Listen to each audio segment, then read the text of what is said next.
My name is Bailey Anderson, and I'm 32 years old. I never thought my own brother would be the one to betray me. But there I was, pinned against the wall, blood streaming down my face as Daniel's fist connected with my jaw again. "Do it, Daniel." "And her," Amanda whispered, her eyes gleaming as she pushed the mortgage deed toward my trembling hand. The siblings who once built blanket forts were now trapped in a nightmare of greed and manipulation. If you're watching this right now, drop a comment letting me know where you're from. Hit that like and subscribe button to join me as I share how I survived my family's betrayal and found justice when I had nothing left but my will to fight. Growing up in the quiet town of Westbrook, Connecticut, Daniel and I were inseparable. Only 2 years apart, we shared everything from toys to secrets. Our childhood home sat on a tree-lined street where summer evenings were spent catching fireflies and winter days were for building snowmen in the front yard. Daniel was the protective older brother, the one who taught me to ride a bike and defended me from neighborhood bullies. "No one messes with my little sister," he'd say, throwing an arm around my shoulders as we walked home from school. When I was 12 and broke my arm falling from a tree, Daniel carried me half a mile home, tears streaming down his face as if he were the one in pain. Our parents, James and Martha Anderson, worked tirelessly to provide for us. Dad managed the local hardware store while Mom taught 3rd grade at Westbrook Elementary. They weren't wealthy, but we never went without necessities. The emphasis in our house was always on family loyalty. "Family is the only thing you can truly count on in this world," Dad would remind us during our Sunday dinners. "When everything else falls apart, your blood will be there to pick up the pieces."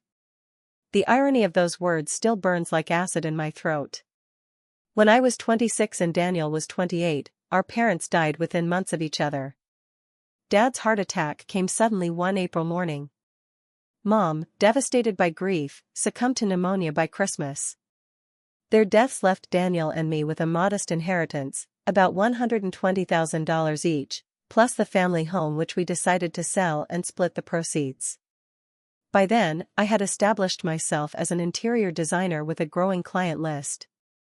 I'd always had an eye for color and space, turning even the most challenging rooms into harmonious environments. My business, Bailey's Interiors, was gaining traction in Westbrook and neighboring towns. I used my inheritance to purchase a beautiful craftsman-style home on Maple Street and set up a proper design studio in the sunroom. Daniel, however, had struggled to find his footing. He'd attended community college on a part-time basis, unsure of his path. When he was 23 and still taking classes without a clear direction, I helped him financially, paying for his textbooks and occasionally covering his rent. Our parents were still alive then but facing medical bills that strained their resources. I never hesitated to help my brother, it felt like the most natural thing in the world. "I'll pay you back someday, Bailey," he'd promise, genuine gratitude in his eyes. "You're the best sister anyone could ask for." In his final year of college, Daniel met Amanda Reeves. She was studying business administration, a striking woman with auburn hair and a confident smile that rarely reached her eyes. When Daniel first brought her home for dinner, I noticed how she surveyed our modest family house with barely concealed disappointment. Nevertheless, I welcomed her warmly. "It's so nice to finally meet you," I told her, pulling her into a hug that she stiffly returned. "Daniel talks about you constantly." For my brother's sake, I made every effort to befriend Amanda. We went shopping together, I invited her to client events where she could network, and I even helped her secure an internship at one of my clients' marketing firms. Initially, Amanda seemed appreciative, but there was always something calculated in her interactions with me. After graduation, Daniel started a small construction company with a loan from the bank and some additional money I lent him. Anderson Construction specialized in home renovations, which paired well with my interior design business. We even collaborated on several projects, creating stunning transformations that enhanced both our portfolios. But then Daniel and Amanda got married. The wedding was lavish, far beyond what they could afford. Amanda wore a designer gown that cost more than most people's cars, and the reception was held at the most expensive venue in the county. I voiced my concerns to Daniel privately. "Don't you think this is a bit much?" You're just starting your business. He shrugged it off. Amanda only plans to get married once. I want her to have her dream wedding. That should have been my first warning sign. After the honeymoon, an extravagant 2-week trip to the Maldives, Amanda's true colors began to show. She quit her marketing job, claiming she wanted to help Daniel run the construction business. Yet whenever I visited their office, she was shopping online or planning lunch dates with her friends. Meanwhile, Daniel worked 12-hour days, coming home exhausted only to face Amanda's complaints about their financial limitations. She wanted a bigger house, a newer car, designer clothes, expectations that put tremendous pressure on my brother. I watched with growing concern as dark circles formed under his eyes and the carefree smile I'd known all my life became increasingly rare. When we met for our weekly coffee dates, he would check his phone constantly, anxiety evident in every movement. "Is everything okay with you and Amanda?" I asked one day. "We're fine," he answered too quickly. "Just some growing pains. Marriage is an adjustment." As Daniel's business struggled to gain consistent footing, my own continued to flourish. I hired 2 assistant designers and a project manager. Home magazines featured my work, and I even appeared on a regional home renovation show. Each success seemed to deepen the rift between Amanda and me. When I purchased my new home, a beautiful property with a wraparound porch and original hardwood floors, Amanda's jealousy became palpable. At the housewarming party, I overheard her talking to a mutual friend. "Must be nice to have everything handed to you," she said, gesturing around my carefully restored home. "Some of us actually have to work for what we have." The comment stung. I had worked tirelessly for my success, often putting in 16-hour days to build my reputation.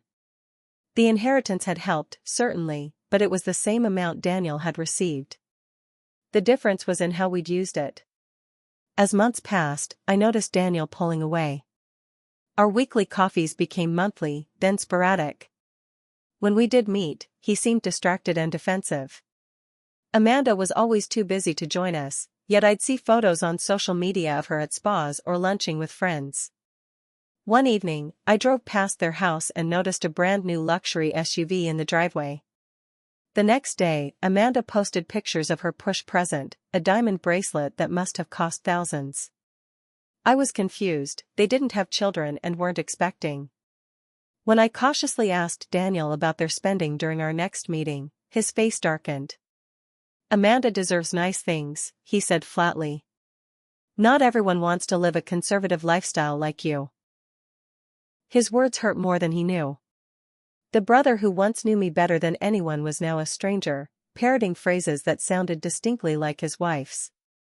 I didn't realize then that Amanda was systematically poisoning Daniel against me. I didn't see that my greatest sin in her eyes was simply having what she wanted. I couldn't have imagined that my brother, my protector, would soon become my abuser. Family is the only thing you can truly count on in this world. Dad's words echoed mockingly as the foundations of that belief began to crumble beneath my feet. The first indication that something was seriously wrong came on a rainy Tuesday in October. I was reviewing fabric samples with a client when my phone buzzed with a text from Daniel. "Need to talk. Emergency. Can you meet today?" We arranged to meet at a quiet cafe after my appointment. When I arrived, Daniel was already there, fidgeting with a napkin, his coffee untouched. His face looked gaunt, the confident posture I'd always associated with my brother replaced by hunched shoulders. "Hey," I said, sliding into the seat across from him. "What's going on?" Daniel took a deep breath. "I need a loan, Bailey. Just temporary. The business is going through a rough patch, and we're behind on some payments." "How much are we talking about?" I asked, concern creeping into my voice. 30,000. I nearly choked on my coffee. "That's a lot of money, Daniel." "What happened?" He launched into an explanation about delayed payments from clients, unexpected equipment repairs, and rising material costs. The story made sense on the surface, but something felt off about his nervous delivery. "What does Amanda think about all this?" I asked. His eyes darted away. She's worried, of course. But she knows you'll help us. You always do. There was an entitled tone in his voice that I'd never heard before, as if my assistance was a foregone conclusion. Still, this was my brother. Despite my reservations, I agreed to lend him the money, drawing up a simple repayment plan that he quickly signed. Thanks, bye, he said, using my childhood nickname for the first time in years. I'll start paying you back next month, I promise. That $30,000 was just the beginning. Within 2 months, Daniel was back, asking for another $15,000. Then another 20. Each time, the story changed slightly: a client backing out, an unexpected tax audit, a necessary business expansion. Each time, I helped him, dipping further into my savings. I justified it to myself: this was family. This was my brother who had carried me home with a broken arm. This was temporary. He would get back on his feet. By spring, Daniel and Amanda owed me nearly $70,000, and not a single payment had been made on our agreement. When I brought it up during a rare dinner at their house, Amanda's response chilled me. "We're family, Bailey," she said with a dismissive wave of her hand, the diamond bracelet glinting under the dining room light. "It's not like you're hurting for money with your fancy clients. Besides, if Daniel's business fails, it reflects badly on you too, doesn't it?" Her tone was light, but the threat was clear. My reputation could be collateral damage if I pushed too hard. That night, I noticed other troubling signs. Their house, which they'd complained was too small, now featured expensive new furniture. Amanda wore designer clothes and a watch I recognized from luxury magazine spreads. None of it aligned with a business in financial trouble. When Daniel walked me to my car, I confronted him directly. "Where is all the money going, Daniel? You said your business was struggling, but Amanda's wearing a watch that costs more than some of my clients' renovation budgets." His face hardened. "Don't start with that. Amanda deserves nice things. She puts up with a lot, supporting me through all this stress." "And what about the stress you're putting on me?" I countered. "I've lent you my savings with nothing to show for it. Not even a token payment. So that's what this is about? Money?" His voice rose. "You've always been the successful one. The favorite. Would it kill you to help your brother without keeping score?" I stared at him, shocked by the venom in his words. "This isn't about keeping score. This is about honesty. If you needed money for personal expenses, you should have just said so." "Forget it," he spat. "We'll figure it out without your charity." As I drove home, tears blurred my vision. How had we gone from inseparable siblings to this? The brother I knew would never have spoken to me that way. Something, or someone, had changed him. The following week, my bank notified me of an overdraft. For the first time in my adult life, I didn't have enough to cover my business expenses. The money I'd lent Daniel had depleted my reserves, and several client payments were delayed. I had to take out a small business loan to cover the gap, something I'd proudly avoided until then. As I sat in the bank manager's office, signing loan papers, my phone pinged with a notification. It was an Instagram post from Amanda, a poolside photo from a luxury resort in Miami with the caption "Much-needed weekend getaway with my love. Blessed married life." I stared at the screen in disbelief. They were at a resort while I was taking out a loan because of the money I'd lent them? My hands shook with anger as I completed the bank paperwork. That evening, I received a call from Megan, a mutual friend who worked at a real estate office in town. "Bailey, I wasn't sure if I should tell you this," she began hesitantly. "But I saw Daniel and Amanda touring luxury homes in Riverside yesterday. They told the agent they were pre-approved for a mortgage of over $1 million. My stomach dropped. Riverside was the most exclusive neighborhood in the county. There was no way Daniel's supposedly struggling business could support such a purchase. "There's more," Megan continued. "The agent is a friend of mine. She mentioned that Daniel listed his annual income as over $300,000. "Bailey, that can't be right, can it? Last I heard, he was barely keeping the business afloat. I thanked Megan for the information and hung up, my mind racing. If Daniel's business was truly making that kind of money, where was it going? And why had he been borrowing from me? The next day, I drove by Daniel's business office. The parking lot was nearly empty, with only 2 company trucks present instead of the usual 5 or 6. I spotted Trevor, Daniel's foreman, loading equipment and decided to approach him. "Hey Trevor, is Daniel around?" I asked casually. Trevor looked uncomfortable. "Haven't seen him today, Ms. Anderson. He, hasn't been around much lately." "Oh? I thought you guys had that big renovation project on Oak Street." Trevor's expression told me everything I needed to know. "That job fell through months ago. We've only had small projects since February. Half the crew's been laid off." A cold realization washed over me. Daniel had been lying, not just about needing money, but about the very state of his business. As I thanked Trevor and walked back to my car, pieces began falling into place. The delayed payments. The changing stories. Amanda's expensive tastes. My brother wasn't failing in business. He was being bled dry by his wife's extravagance, and I had unwittingly become their personal bank. That night, I pulled out all the loan agreements Daniel had signed and spread them across my dining room table. Nearly $70,000. Money that had been earmarked for my business expansion, for my future. I had trusted my brother, and he had betrayed that trust in the most fundamental way. As I gathered the papers, a text arrived from Daniel. "Need to talk. Business opportunity. Can you come by the house tomorrow evening?" I stared at the message, anger and hurt warring within me. I needed answers. I needed to understand what had happened to the brother I thought I knew. Little did I know, I was walking straight into a trap. I arrived at Daniel and Amanda's house at 7 the next evening, a folder of loan agreements tucked under my arm. Their 2-story colonial looked picture-perfect from the outside, landscaping immaculate, new porch furniture arranged invitingly, the luxury SUV gleaming in the driveway beside a sports car I hadn't seen before. Amanda answered the door with an uncharacteristically warm smile. "Bailey. So good to see you. Come in, come in." She wore a designer dress I recognized from a recent fashion magazine, her hair and makeup flawless for what was supposedly a casual family meeting. The interior of their home had been transformed since my last visit. New hardwood floors, custom cabinetry, and what appeared to be original artwork on the walls. None of it aligned with a business in financial distress.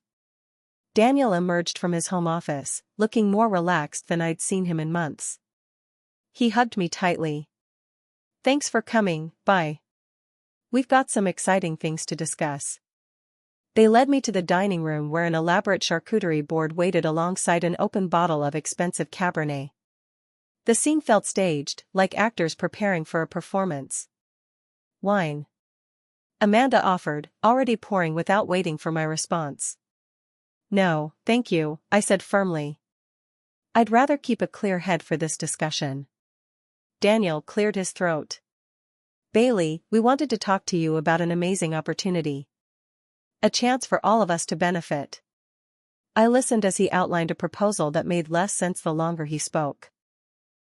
He wanted to expand Anderson Construction into commercial real estate development. He'd found an investor willing to back the venture, but they needed additional collateral to secure the necessary funding. "The thing is," Daniel said, leaning forward intently, "we need a solid asset to show the investors we're serious. Your house would be perfect." "My house?" I repeated, stunned by the audacity. "You want to use my house as collateral for your business expansion?" Amanda jumped in smoothly. "It's a formality, really. The investors just need to see the property on paper. You wouldn't be risking anything." "If it's just a formality, use your own house," I countered. "We would," Daniel said quickly, "but we're already leveraging it for the initial investment phase." I sat back, studying my brother's face. The Daniel I knew had always been terrible at lying, his ears would redden, he'd blink rapidly. Those same tells were present now. No, I said simply. I won't put my home at risk. Especially not when you haven't repaid a cent of what you've already borrowed. The temperature in the room seemed to drop instantly. Amanda's smile vanished, replaced by a cold stare. Daniel's expression hardened. I thought you'd be supportive, he said, disappointment heavy in his voice. This could set us all up for life. I've been supportive, Daniel. $70,000 supportive. But this crosses a line. Amanda's mask slipped completely. Of course, she spat. Always keeping score. You think you're so much better than us with your perfect little business and your magazine features. I turned to her, surprised by the venom. This isn't about comparison, Amanda. It's about financial responsibility. Rich coming from someone who's never had to struggle, she retorted. Everything's always been so easy for you. Daniel didn't defend me. Instead, he sat silently, allowing his wife's attack. Easy? I stood up, gathering my folder. I worked my way through design school. I built my business client by client while helping Daniel through college. And now I'm taking out loans to cover my expenses because I gave my savings to you. Don't talk to me about struggle. As I moved toward the door, Daniel finally spoke. Bailey, wait. We can figure something out. There's nothing to figure out, Daniel. The answer is no. And I expect you to start repaying what you've borrowed, starting next month. Amanda laughed, the sound devoid of humor. Good luck with that. I paused at the door. What's that supposed to mean? It means family helps family, Daniel said, a strange edge to his voice. You might want to remember that. The threat was thinly veiled. I left their house shaking with anger and hurt, but also with growing fear. Something had changed in my brother, something fundamental. The next morning, I received a call from my Aunt Susan in Maine. Bailey, is everything okay with you and Daniel? He called me concerned about your drinking problem. I nearly dropped the phone. My what? Aunt Susan, I don't have a drinking problem. Well, that's not what Daniel said. He told me you've been showing up to client meetings intoxicated, that you're in danger of losing your business. The lies were so outrageous I could barely form a response. After reassuring my aunt that I was perfectly fine, I hung up and immediately received another call, this time from my cousin Michael. Bailey, I just heard about the gambling debts. Why didn't you come to me if you needed money? By the end of the day, I'd received 7 similar calls from family members and friends. Daniel and Amanda had systematically contacted everyone in our social circle, spreading elaborate lies about me, from substance abuse to gambling to professional misconduct. When I tried to call Daniel to confront him, my calls went straight to voicemail. I drove to his office, only to find it locked with a by appointment only sign on the door. He was avoiding me while methodically destroying my reputation. That weekend, I attended our cousin's wedding alone, having never received the +1 invitation that Daniel insisted he'd sent me. The cold shoulders and whispered conversations made it clear that the damage had been done. People I'd known my entire life now looked at me with suspicion or pity. During the reception, I finally cornered Daniel at the bar. How could you spread those lies about me? He had the audacity to look injured. I'm just concerned about you, Bailey. We all are. The first step is admitting you have a problem. The only problem I have is a brother who's turned into someone I don't recognize, I hissed. Is this Amanda's idea, or have you always been capable of this kind of cruelty? His expression darkened. Amanda has nothing to do with this. She's been my biggest supporter while you've been judging us for years. Judging you? I've been financing you. Before he could respond, Amanda appeared at his side, placing a possessive hand on his arm. Everything okay here? She asked, though her smile didn't reach her eyes. Fine, Daniel answered. Bailey was just leaving. Actually, I said, standing my ground, I want to know why you're telling everyone I have addiction problems. Amanda's face was a picture of practiced concern. Bailey, we're only trying to help. These delusions of persecution aren't healthy. Several relatives glanced our way, and I realized with sickening clarity that a scene was exactly what they wanted. I would appear unstable, confirming their narrative. I left the wedding early, driving home in tears. The siblings who had once built blanket forts and shared secrets were now enemies, and I didn't even understand why. What had I done except try to help? The next week brought more disturbing developments. 2 of my major clients canceled their contracts, citing personal reasons but refusing to elaborate. My design assistant, Jen, reluctantly admitted that she'd received an anonymous email claiming I was embezzling from client accounts. I didn't believe it, she assured me, but they sent it to everyone in your contact list. The systematic destruction of my professional and personal reputation continued. False reviews appeared online. Suppliers began demanding payment upfront. Even my landlord for my commercial studio space called to discuss complaints from neighbors about non-existent late-night parties. I consulted a lawyer, who advised me to send cease and desist letters to Daniel and Amanda. This is defamation, clear and simple, he told me. You have grounds for a lawsuit. But the thought of suing my own brother felt like the ultimate failure. Despite everything, I still hoped there was a way to resolve this, to get back the Daniel I'd grown up with. Then came the incident that showed me exactly how far gone my brother truly was. I was hosting a small dinner party for potential clients, an attempt to rebuild my reputation through personal connections. Midway through the evening, police officers appeared at my door. We received a report of drug activity at this address, the officer explained, looking around suspiciously at my shocked guests. Though they found nothing, of course, the damage was done. My potential clients made awkward excuses and left. One of the officers later admitted they'd received an anonymous tip from a concerned family member. That night, I received a text from Daniel, ready to discuss our business opportunity again? The message confirmed what I already knew. This was coordinated harassment with a specific goal. They wanted my house, and they were willing to destroy everything I'd built to get it. I changed my phone number the next day and installed security cameras around my property. The casual cruelty of their actions had transformed my grief into something harder, a determination to protect myself at all costs. I didn't realize then that physical security cameras wouldn't be enough to stop what was coming. The worst betrayal was still ahead. 3 weeks of relative silence followed. No new rumors, no police visits, no cancelled contracts. I began to hope that perhaps Daniel and Amanda had given up their campaign against me.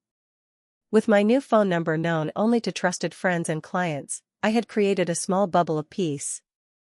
Then, on a stormy Tuesday evening, my doorbell rang.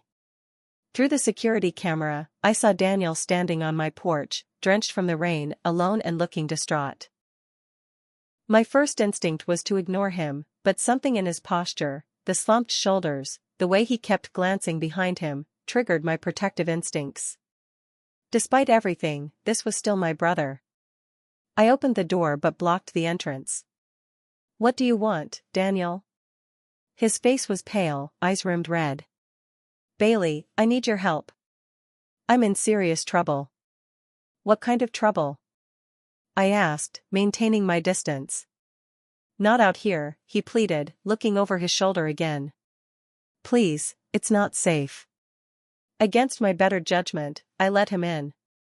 Daniel collapsed onto my couch, hands shaking as he ran them through his wet hair. "Amanda and I borrowed money from the wrong people," he began, voice trembling. "We were desperate after some investments went bad. These guys, they're not bankers, Bailey. They're threatening us." "What kind of threats?" I asked, a knot forming in my stomach. "The kind where they know where we live, where our family lives," he said, meeting my eyes with what appeared to be genuine fear. "They mentioned you by name, Bailey. Said they know you live alone." A chill ran through me. "Have you gone to the police?" Daniel laughed bitterly. "These guys have cops on their payroll. Going to the police would just make things worse." "How much do you owe them?" 200,000. He swallowed hard. "They've given us 3 days to get the money, or they start collecting in other ways. I sat across from him, torn between skepticism and concern. Daniel, after everything that's happened, how do I know this is real? His expression crumbled. I know I've been terrible to you. Amanda, she gets inside my head. Makes me see things differently. But this is real, Bailey. I wouldn't lie about something like this.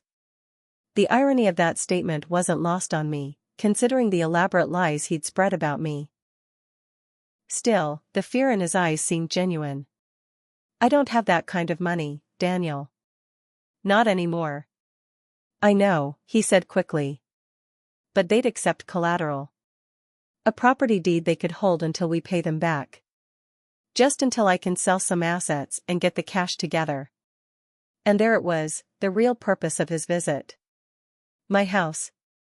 Again. So this is just another attempt to get my house, I said flatly. No. Bailey, these people are dangerous. This isn't some scheme. His eyes welled with tears. I'm trying to protect you, to protect all of us. I wanted to believe him. Despite everything, I wanted to believe my brother wouldn't fabricate threats to manipulate me. Let me think about it, I said finally. I need to process this. Daniel nodded, appearing relieved just to have been heard. Thank you. But we don't have much time. Can I come back tomorrow evening? Amanda will come too, she has all the documentation about what we owe. I agreed, and Daniel left, still looking anxiously over his shoulder as he walked to his car. After he was gone, I called my lawyer and explained the situation. His advice was unequivocal: do not sign anything.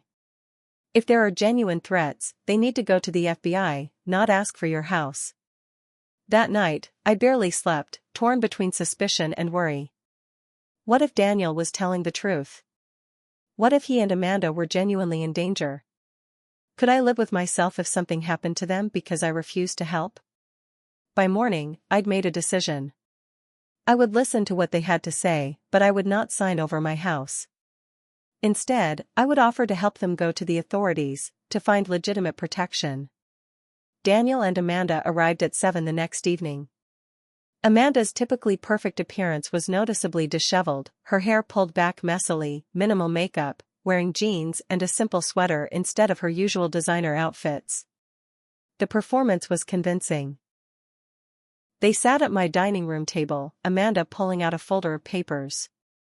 These are the loan documents, she explained, her voice subdued. We were desperate after some clients didn't pay, and a friend introduced Daniel to these investors. I examined the papers. They appeared legitimate at first glance: professional letterhead, legal terminology, signature lines. But looking closer, I noticed there was no company name, just a generic investment consortium header.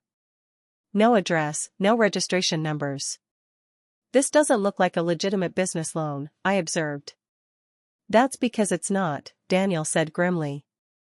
These guys operate in cash. They prey on desperate small business owners. Amanda pushed another document toward me. This is what they want. It's just temporary, a deed transfer that gives them security until we pay. I picked up the paper and felt my blood run cold. It wasn't just any deed transfer. It was a complete transfer of ownership of my house with no conditions for return. If I signed this, my home would legally belong to whoever was named on the other line, presumably Daniel and Amanda, though the recipient line was conveniently blank. This is a straight transfer of ownership, I said, pushing the paper back. There's nothing temporary about it. That's just how they structure it, Amanda insisted. Once we pay them, they'll transfer it back to you. We have their word. Their word? The word of loan sharks who are supposedly threatening your lives. I couldn't keep the incredulity from my voice. Daniel leaned forward, eyes intense. Bailey, please. I know it sounds crazy, but we don't have a choice. These people have hurt others who didn't pay. They know about you, about your house. They'll come after you too. I stood up, moving toward my phone. Then we need to call the FBI. Loan sharking is a federal crime. Amanda's demeanor changed instantly. The vulnerable facade vanished, replaced by cold anger. Don't be stupid, Bailey. By the time the FBI does anything, we could be dead. Or, I countered, there are no loan sharks at all. This is just another attempt to get my house.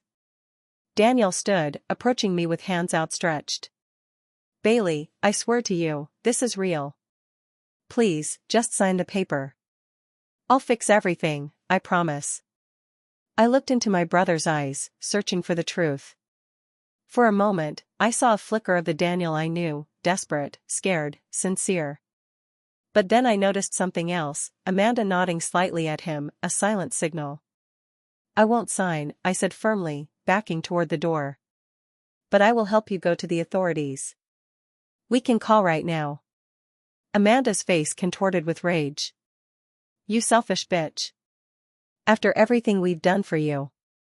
Everything you've done for me? I repeated incredulously. You borrowed my money, ruined my reputation, and now you're trying to take my house. What exactly have you done for me, Amanda? Daniel moved quickly, blocking my path to the door. Bailey, you're not understanding the situation. We need this. Today. Fear bloomed in my chest as I realized I was trapped between them. Daniel, larger and stronger than me, stood between me and the exit. Amanda moved to block the hallway to the kitchen. Get out of my house, I said, trying to keep my voice steady. Both of you. Now. Not without that signature, Amanda replied, her voice eerily calm. I fainted toward the kitchen, then darted for the living room where my phone lay on the coffee table. I managed to grab it before Daniel caught my arm, his grip painfully tight. Let go of me. I yanked against his hold. Sign the paper, Bailey, he hissed, his face inches from mine. Don't make this harder than it needs to be. In that moment, looking into my brother's eyes, I saw no recognition. No trace of the boy who had carried me home with a broken arm, who had built blanket forts with me on rainy days. This was a stranger wearing my brother's face. Daniel, please, I whispered. This isn't you. For a second, his grip loosened, uncertainty flickering across his features. But then Amanda was there, her voice in his ear. She thinks she's better than us, Daniel. Always has. The perfect daughter, the successful sister. She won't help us because she wants to see us fail. His expression hardened again, and he pulled me roughly toward the dining room table where the deed lay waiting. Sign it, he demanded, forcing me into a chair. Sign it now. I clutched my phone, trying to dial 911 behind my back, but Amanda noticed and snatched it away. No one is coming to help you, she said, pocketing my phone. It's just us now. Family. She spat the last word like a curse, and I knew then that this had never been about money or loans or business opportunities. This was about envy transformed into hatred, about possession and control. And as Daniel loomed over me, I realized with sickening clarity that I was completely alone with two people who had abandoned all pretense of humanity. I won't sign, I stated firmly, gripping the edges of the chair. You can't force me. Daniel's face twisted with frustration. Bailey, you're not leaving this house until you sign that paper. I stood up suddenly, knocking the chair backward. This is kidnapping, Daniel. Do you understand that?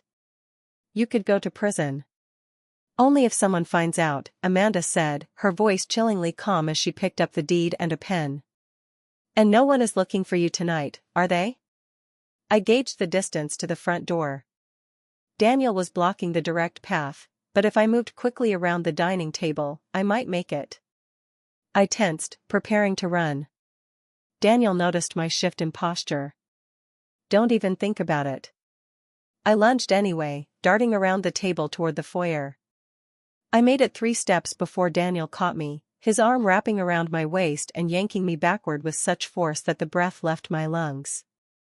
I struggled against his grip, kicking and twisting. Let me go. I shouted, hoping a neighbor might hear. Shut her up, Amanda hissed. Daniel's hand clamped over my mouth, muffling my screams. I bit down hard on his palm, tasting blood. "Fuck," he yelled, yanking his hand away. The momentary release was all I needed. I broke free and ran toward the kitchen, hoping to reach the back door. I'd almost made it when I felt a sharp pain as Amanda grabbed a fistful of my hair, jerking me backward. I stumbled, falling hard against the counter edge. Pain exploded across my ribs. "You stupid, ungrateful bitch," Amanda snarled, her perfectly manicured nails digging into my scalp. "We tried to do this the easy way." Daniel appeared in the kitchen doorway, his bitten hand dripping blood onto my white tile floor. The sight of my brother's blood I had drawn, seemed to trigger something primal in him. His eyes darkened with a rage I'd never seen before. "Hold her," Amanda commanded, releasing my hair to retrieve the deed from the dining room. Daniel grabbed me by the shoulders, slamming me against the refrigerator. Photos and magnets clattered to the floor, a snapshot of us as children at the beach, his arm around my shoulders, both grinning with ice cream-stained faces. "Daniel," I gasped, "look at what you're doing." "This is me, Bailey. Your sister." Something flickered in his eyes, doubt, recognition, shame, but then Amanda returned, shoving the deed and pen into his hands. "Make her sign it," she ordered. Daniel hesitated, looking down at the paper, then back at me. For a moment, I saw my brother again, confused, conflicted. Amanda noticed his hesitation and stepped closer, her voice dropping to a venomous whisper. "Do it, Daniel. Show her who's in charge. She's always looked down on you, always been the successful one while you struggled. Take what you deserve." His expression hardened again, resolve replacing doubt. He pressed me harder against the refrigerator, my head knocking painfully against the door. "Sign it, Bailey. Now." "No," I refused, my voice stronger than I felt. The first blow came as a shock, Daniel's open hand connecting with my cheek, snapping my head to the side. Pain bloomed hot and bright, tears springing to my eyes from the impact. I stared at him in disbelief, my hand rising to my stinging face. "Daniel."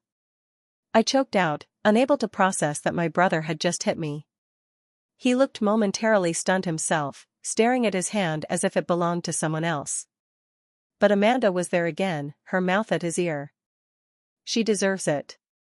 Do it again. Harder." To my horror, Daniel obeyed. His fist connected with my stomach, driving the air from my lungs. I doubled over, gasping, only to have him grab my hair and yank me upright again. "Sign the paper," he growled, shoving the deed against my chest. Through tears of pain, I looked into the face of the brother who had once been my protector. "Daniel, please," I wheezed. "This isn't you. She's turned you into this." His eyes flickered again, uncertainty crossing his features. "Bailey, Don't listen to her," Amanda cut in, her voice rising with hysteria. "She's manipulating you, like she always does. Do it, Daniel. End her. End her hold over you." Daniel's next blow caught me across the jaw, spinning me into the counter. I tasted blood as my lip split against my teeth. Pain radiated through my face as I slumped against the cabinets. Amanda grabbed the deed that had fallen to the floor, smoothing it on the counter surface. She thrust a pen into Daniel's hand. "Make her sign it. Now." Daniel yanked me up by my arm, twisting it behind my back until I cried out. With his other hand, he forced the pen into my fingers. "Sign it, or I'll break your arm," he threatened, applying more pressure until I felt my shoulder joint straining. Through the haze of pain and fear, memories flashed before me, Daniel carrying me home with my broken arm, tears streaming down his face. Daniel teaching me to ride a bike, his hand steady on the seat as he ran alongside. Daniel at our parents' funeral, his arm around my shoulders as we faced the world as orphans. "Remember who you are," I whispered, blood dripping from my split lip. "Remember who we were to each other." For a heartbeat, Daniel's grip loosened. Conflict warred in his eyes, the brother I knew fighting against the monster Amanda had created. But Amanda saw it too. She's lying to you, she shrieked. She's always been jealous of us, of what we have. She wants you to fail. Do it, Daniel. End her. His moment of humanity vanished. Daniel slammed my head against the counter edge. Stars burst across my vision as pain exploded through my skull. Warm blood trickled down my forehead into my eye. Through blurred vision, I saw the deed in front of me, felt the pen still clutched in my trembling fingers. Daniel bent my wrist at an agonizing angle, forcing the pen tip to the signature line. Sign it, he hissed, increasing the pressure on my twisted arm until I sobbed from the pain. Amanda watched with gleaming eyes, a smile of anticipation on her face. Do it, Daniel. End her. In that moment, with my own blood pooling on the document, clarity cut through the fog of pain. I would not give them my home. I would not let them win. With the last of my strength, I dragged the pen across the page, not in a signature, but in a jagged, meaningless scrawl that tore through the paper. Then I collapsed to the floor, curling into a protective ball as Daniel's foot connected with my ribs. You bitch! Amanda screamed, grabbing the ruined document. Look what she did. Daniel stood over me, breathing heavily, his hands clenched into fists. Blood, mine and his, stained his knuckles. For a terrifying moment, I thought he might continue the assault, might beat me until I could no longer resist. Instead, he pulled me up by my hair, dragging me back to the dining room. We have copies, he growled, throwing me into a chair. Amanda slapped a fresh deed on the table. Sign it properly this time, or Daniel will break every finger on your drawing hand. See how well you design then. My vision swam, blood dripping into my eyes from the gash on my forehead. My ribs screamed in protest with each breath. But something had shifted inside me, fear giving way to a cold, clear determination. I took the pen with my bloody fingers and bent over the document. Daniel stood behind me, his hands heavy on my shoulders. Amanda watched eagerly, victory gleaming in her eyes. Slowly, deliberately, I signed the deed, not with my name, but with an illegible scrawl that bore no resemblance to my actual signature. A signature that would never stand up to legal scrutiny. Daniel yanked the document away before I could damage it further, examining my handiwork with narrowed eyes. That doesn't look like her signature, he said uncertainly. Amanda snatched the paper, studying it. It doesn't matter. We have the original deed with her real signature for comparison. No one will believe she didn't sign this under duress. I slumped in the chair, the room spinning around me. The metallic taste of blood filled my mouth. Through the haze of pain, I heard them arguing about whether my signature would be enough, whether they needed to force me to sign again. Look at her, Daniel said, his voice sounding distant. She's barely conscious. We need to get out of here. Not until we're sure, Amanda insisted. Maybe we should break her hand anyway, teach her a lesson. Their voices faded as darkness crept into the edges of my vision. The last thing I heard before consciousness slipped away was Amanda's voice, cold and triumphant. We did it, Daniel. We finally put her in her place. Then, mercifully, there was nothing. I don't know how long I was unconscious, minutes, perhaps, though it felt like hours. I came to gradually, awareness returning in waves of pain. My head throbbed where it had struck the counter. My ribs protested with each shallow breath. The metallic taste of blood lingered in my mouth. Through half-closed eyes, I observed Daniel and Amanda at the dining table, heads bent over the documents. They were arguing in hushed, intense voices. This signature doesn't match her others at all, Daniel was saying, doubt evident in his tone. No one will believe this is legitimate. They don't need to believe it for long, Amanda snapped. Just long enough for us to secure the loan against the property. Once we have the money, it won't matter. And when she goes to the police? Look at her, Amanda. She needs a hospital. She won't go to the police, Amanda said with chilling confidence. Not if she wants to keep her precious reputation intact. One word from us about her mental breakdown and violent episode, and her design career is over for good. I remained motionless, feigning continued unconsciousness while I assessed my situation. My phone was gone, taken by Amanda earlier. The front door was too far, I'd never make it past them. The back door was closer, through the kitchen, but still required passing the dining room entrance where they sat. The window. My living room had a large bay window that opened onto the front porch. If I could reach it without them noticing, I might have a chance. I needed a distraction. Keeping my eyes nearly closed, I scanned what I could see of the room. A vase of flowers sat on the coffee table just within my reach. If I could create enough noise in one direction, I might be able to move in the other. Taking a shallow breath against the pain in my ribs, I subtly shifted my weight, testing whether they were watching me. Neither Daniel nor Amanda looked my way, still absorbed in their argument about the documents. "We should just wake her up and make her sign it properly," Amanda was insisting. "She needs medical attention," Daniel countered, a note of horrified realization creeping into his voice. "My God, Amanda, look what we did to her." "What we did? This was your idea from the start." "Bailey will help us," you said. "Bailey always helps." "Well, she wasn't helping, was she?" "She got what she deserved." Their argument intensified, and I seized the moment. With a sudden movement, I knocked the vase from the coffee table. It crashed to the floor with a satisfying shatter, water and flowers splaying across the hardwood. Daniel and Amanda both jumped up, turning toward the noise. In that moment of distraction, I rolled from the couch and crawled rapidly toward the bay window, ignoring the screaming pain from my injuries. "She's awake!" Amanda shouted. "Grab her." I reached the window, fingers fumbling with the latch as I heard Daniel's footsteps behind me. The lock gave way just as his hand grabbed the back of my shirt. With desperate strength, I shoved the window open and threw myself through the opening, tearing free from his grip. I tumbled onto my front porch, the impact sending fresh waves of pain through my battered body. Behind me, I heard Daniel struggling to fit through the window, Amanda shrieking orders at him.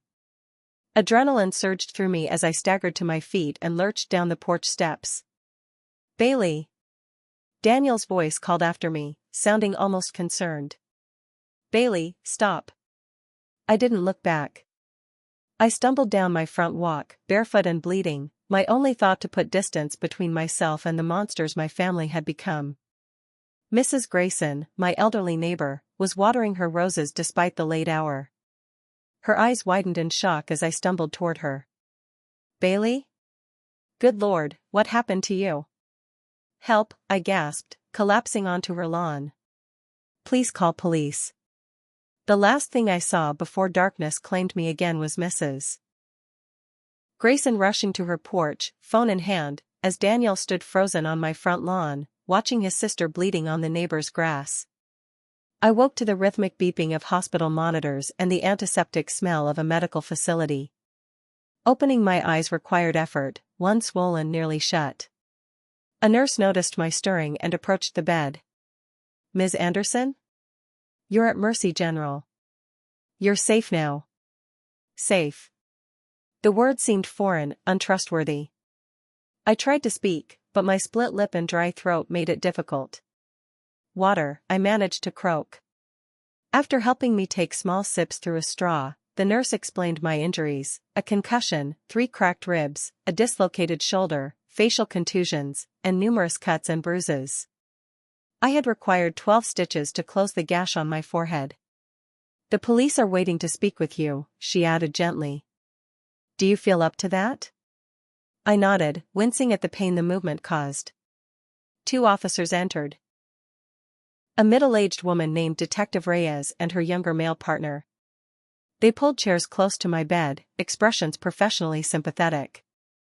"Ms. Anderson, we need to ask you some questions about what happened tonight," Detective Reyes began. "Can you tell us who did this to you?" "My brother," I whispered, the words burning like acid. "Daniel Anderson. And his wife, Amanda." I recounted everything: the financial manipulation, the reputation destruction, and finally, the violent assault over the property deed. Detective Reyes took detailed notes while her partner photographed my injuries. We picked up Daniel Anderson at his residence, Detective Reyes informed me. His wife wasn't there.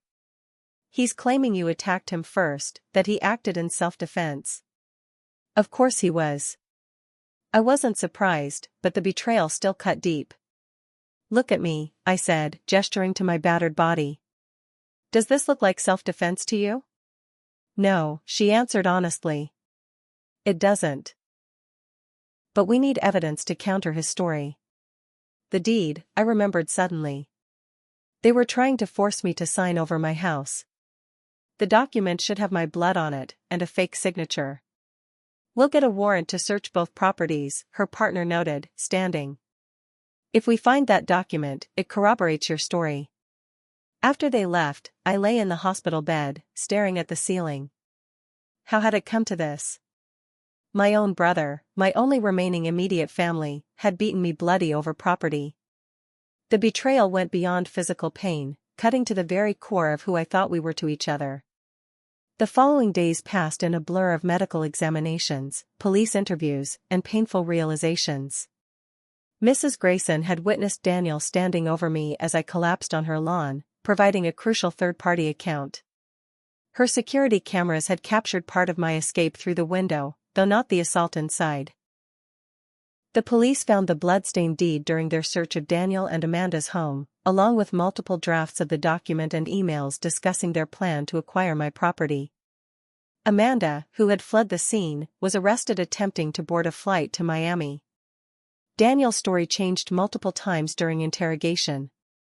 First, he claimed self-defense. Then, he insisted Amanda had manipulated him. Finally, he broke down and admitted everything, turning state's evidence against his wife in exchange for reduced charges.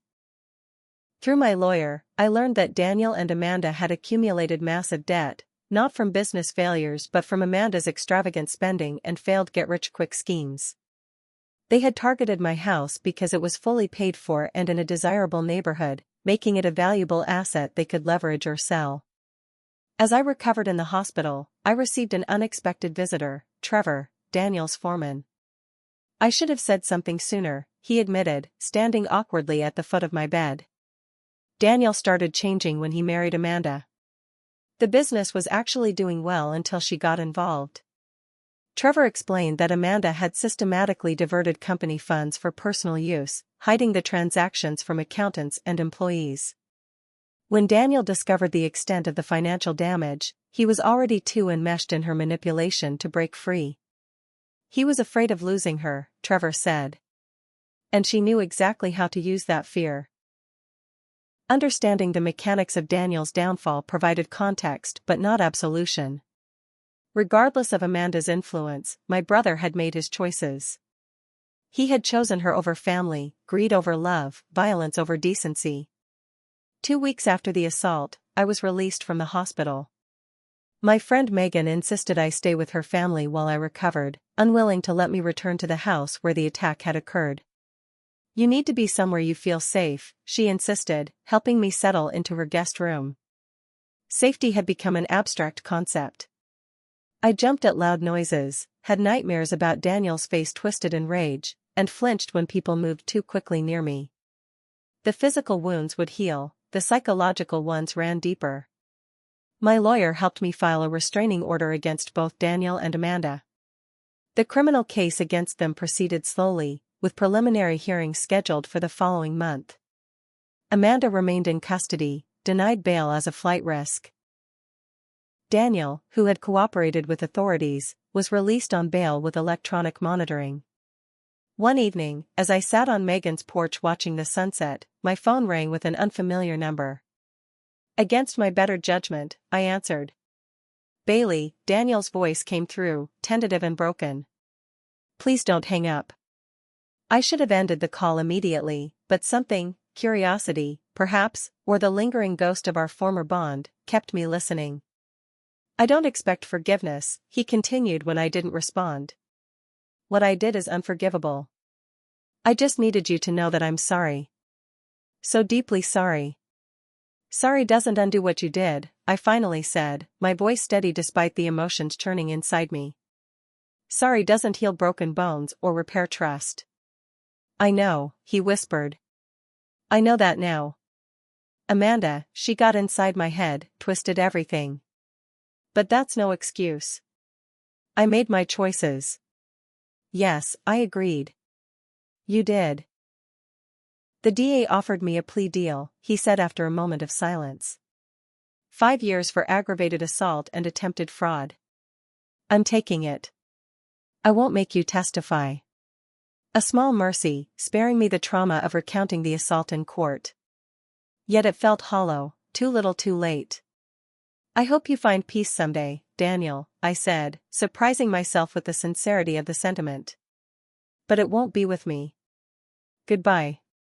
I ended the call and sat watching the sky fade from orange to purple to deep blue. For the first time since the assault, tears came freely, not from pain or fear, but from mourning. I was grieving the brother I had lost long before the violence, the family bond that had been severed not by death but by betrayal. As darkness settled over Megan's garden, I made a decision. I wouldn't let Daniel and Amanda take anything more from me, not my home, not my career, and certainly not my future.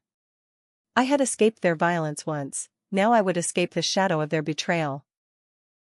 I would reclaim my life, one painful step at a time. The courthouse stood imposing against the autumn sky, its stone facade a testament to permanence and order. I smoothed the lapel of my blazer, adjusted the silk scarf that partially concealed the still visible scar on my forehead, and took a deep breath. 6 months had passed since the night my brother and his wife had tried to take everything from me. Today, Amanda would learn her fate. Unlike Daniel, who had accepted a plea deal, Amanda had insisted on a trial. Her defense strategy had been as manipulative as everything else about her, claiming to be a victim of Daniel's violence herself, portraying me as the aggressor, painting a picture of a family feud in which she was merely caught in the crossfire. The jury hadn't believed her.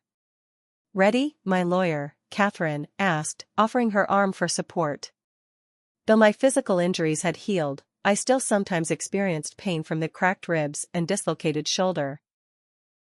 As I'll ever be, I replied, taking her arm as we climbed the courthouse steps. Inside, the courtroom hummed with quiet energy. Amanda sat at the defense table, her prison jumpsuit a stark contrast to the designer clothes she once flaunted. She had lost weight, her cheekbones prominent, her once immaculate hair pulled back in a simple ponytail. When our eyes met, her gaze hardened with undiluted hatred. I took my seat in the gallery, surrounded by supporters, Megan and her husband, Trevor from Daniel's construction company, Mrs. Grayson my neighbor, and several clients who had stood by me throughout the ordeal.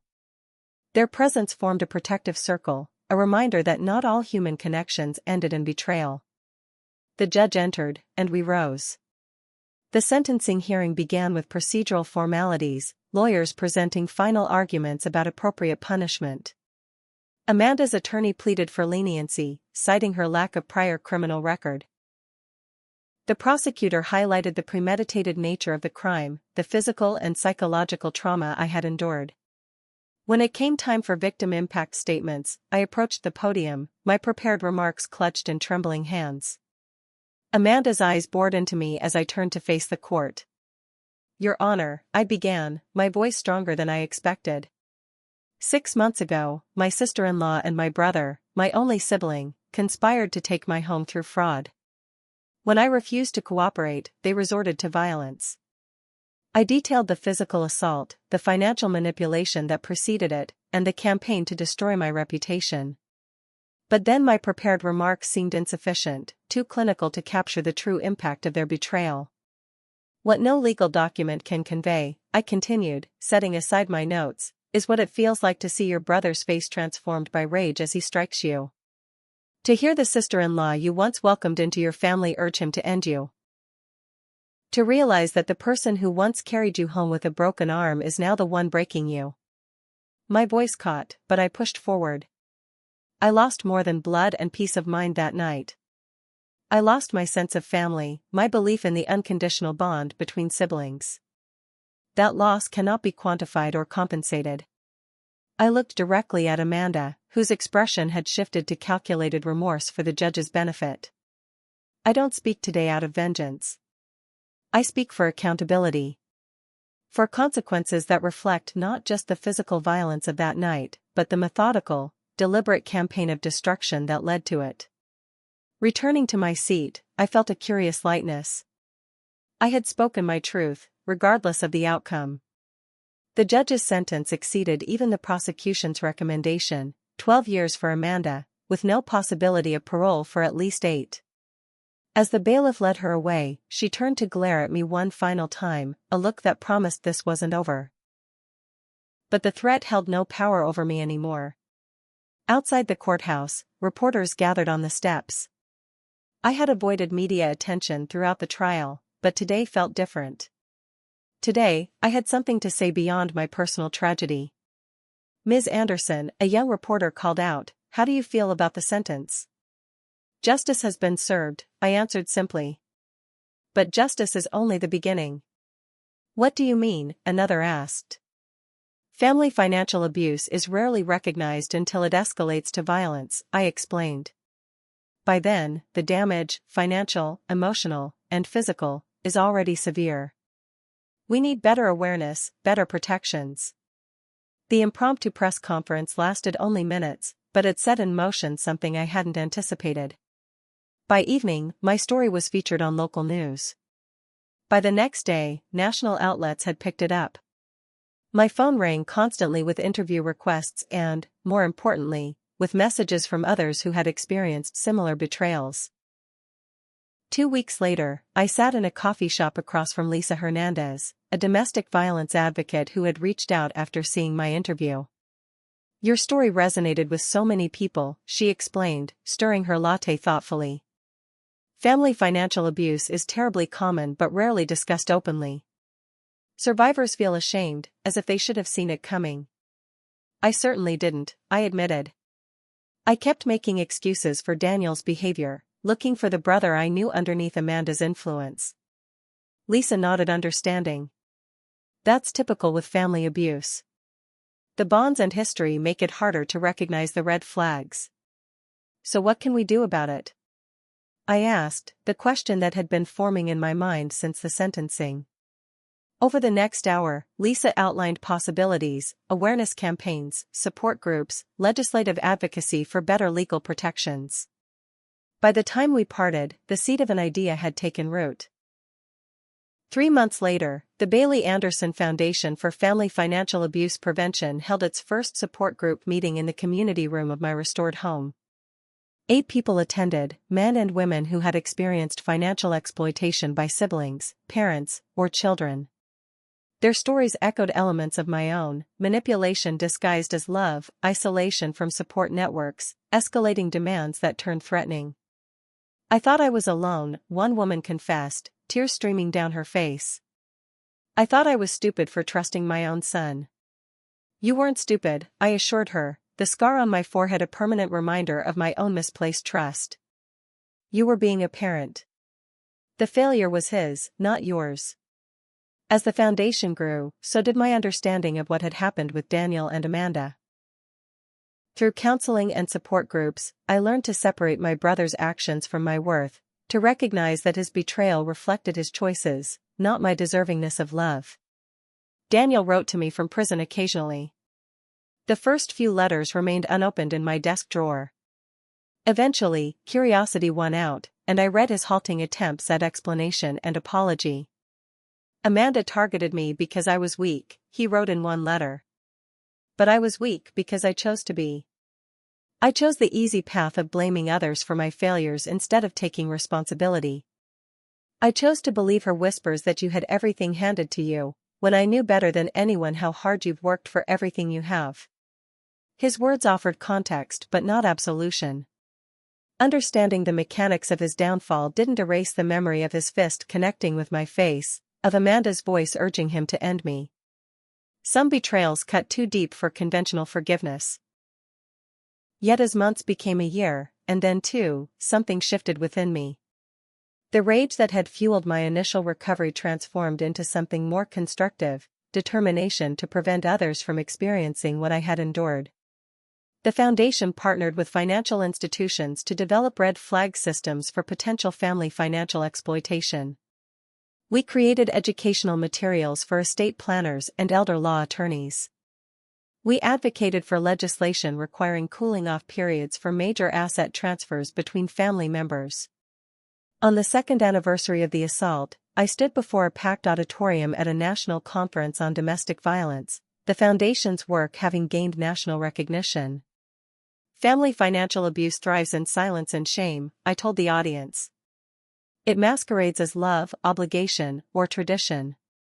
It exploits our deepest connections and our most cherished values. I touched the scar on my forehead, no longer hidden behind carefully arranged hair. My scars are visible, but many survivors carry wounds no one can see, the betrayal of trust, the shame of victimization, the grief for relationships lost not to death but to greed and manipulation. As I shared practical strategies for prevention and recovery, I caught sight of a familiar face in the back row, Trevor, Daniel's former foreman. After the presentation, he approached with a woman I didn't recognize. "Bailey, this is my sister, Jenna," he introduced. "She's been going through something similar with our uncle. Your foundation's resources have been a lifeline." Jenna embraced me with the immediate understanding that comes from shared experience. "Thank you for speaking out," she whispered. "You made me feel less alone." That evening, I sat on my restored porch, watching the sunset paint the sky in shades of gold and crimson. My home, the one Daniel and Amanda had tried to take, had become not just a personal sanctuary but a base for helping others. The dining room where Amanda had demanded my signature now hosted support group meetings. The kitchen where Daniel had struck me had been completely renovated, the violent memories replaced by images of community potlucks and volunteer training sessions. I thought about Daniel, now 3 years into his 5-year sentence. His most recent letter had mentioned participating in a restorative justice program, working to understand the full impact of his actions. He would be eligible for parole next year. I wasn't sure how I would feel seeing him free again, whether reconciliation would ever be possible between us. What I did know was that I had refused to let their betrayal define me. The sister they had tried to destroy had instead become stronger, wiser, more compassionate. The network of trust they had tried to sever had expanded beyond blood relations to a community of survivors and advocates. My phone buzzed with a text from Megan, "Dinner tomorrow? The kids are asking for Auntie Bailey's mac and cheese." I smiled, typing back a quick confirmation. Family, I had learned, wasn't just about blood. It was about choice, respect, and reciprocal care. I had lost a brother but gained a tribe of people who demonstrated daily what true family support looked like. As twilight deepened into night, I thought about all the others still trapped in cycles of family financial abuse, still believing they were alone or somehow deserving of exploitation. The Foundation's hotline would be receiving calls throughout the night, volunteers offering the lifeline of understanding I had once desperately needed. My journey from victim to advocate hadn't been easy. There had been days when the pain, physical and emotional, seemed insurmountable. Nights when nightmares of Daniel's rage and Amanda's cold eyes jolted me awake, heart racing. Moments when grief for what we had once been as siblings threatened to pull me under. But here I stood, scarred but whole. The sister-in-law who had commanded Daniel to end me had instead catalyzed a beginning, of healing, of purpose, of a different kind of family built on genuine care rather than exploitation. I took one last look at the peaceful neighborhood before going inside, locking my door not out of lingering fear but out of healthy self-protection. The Bailey who had naively trusted her brother with her resources was gone. In her place stood a woman who understood both the beauty and the danger of family bonds, who could offer compassion without sacrificing boundaries. That, perhaps, was the greatest justice of all. What would you do if someone you trusted completely betrayed you? Have you ever experienced someone trying to take advantage of your generosity? I'd love to hear your thoughts and experiences in the comments below. Don't forget to like, subscribe, and share this video if my story resonated with you. Thank you for listening, and remember, sometimes the family we choose is stronger than the family we're born into.